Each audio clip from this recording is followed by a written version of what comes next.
إذا متابعينا الكرام، مرتزقة البوليزاريو يصدرون بيان رسمي للبكاء والعويل والصراخ على الخطاب ديال السفير المغربي الأسد عمر هلال في أشغال الجمعية العامة للأمم المتحدة، واللي قال فيها بصريح العبارة بأن ملف الصحراء المغربية ملف انتهى. هناك أكثر من 100 دولة حول العالم تعترف مغربية الصحراء، وبأنه لن تكون هناك أي مفاوضات ولا أي نقاش على مغربية الصحراء، وبأن بطبيعة الحال اللي بغى شي حل غادي يكون تحت السيادة المغربية. وقال لهم ما تحلموش بأن تكون هناك دولة لمرتزقة البوليزاريو، وكاع تلك الأحلام ديال نظام حضارة الجزائر والمرتزقة ما غادي يكون منها والو، وغادي تبقى مجرد أحلام، فالصحراء مغربية وانتهى الملف. فالأمر هنا متابعينا الكرام ليس متعلق فقط بأن العمر هلال وضع النقاط على الحروف فيما يتعلق بالصحراء المغربية، بل كذلك شفنا الشوهة اللي تعرض لها ممثل حضارة الجزائر والعصا اللي كلا ممثل حضارة الجزائر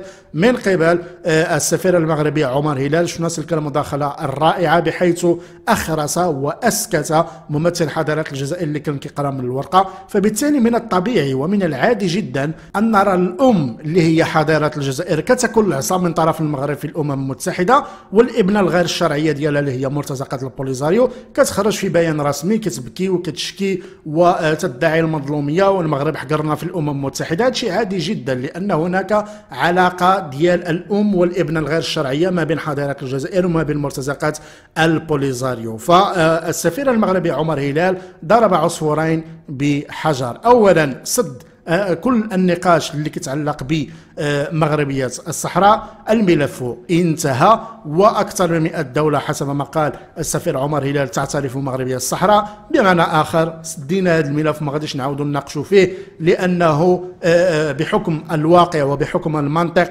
من سابع المستحيلات تكون هناك شي دولة ديال مرتزقة البوليزاريو في الأقاليم الجنوبية، وما يتحدث عنه نظام حضارة الجزائر كله أوهام في أوهام. والضربة الثانية بطبيعة الحال موجهة لنظام حضارة الجزائر والبهدلة اللي تعرض لها ممثل حضارة الجزائر في الأمم المتحدة. شفنا المداخلة ديال السفير عمر هلال وكيف أفحمه وأوجعه ووضع الحقائق ووضع الوقائع ديال المعيشة داخل حضارة الجزائر، في حين أن الممثل ديال حضارة الجزائر كيقرا من واحد الورقة وكيعرض فيها بطبيعة الحال الورقة اللي كتب فيه ما يقال من طرف نظام حضارات الجزائر، بينما السفير عمر هلال كيتكلم بطريقة عفوية وبطريقة عادية جدا، ولكن بطريقة تؤلم نظام حضارة الجزائر، لأنه يتكلم عن واقع الطوابير والواقع ديال المعيشة البائسة في حضارة الجزائر، وأن مدن الصحراء المغربية لا يوجد لها مثيل حتى في كبريات المدن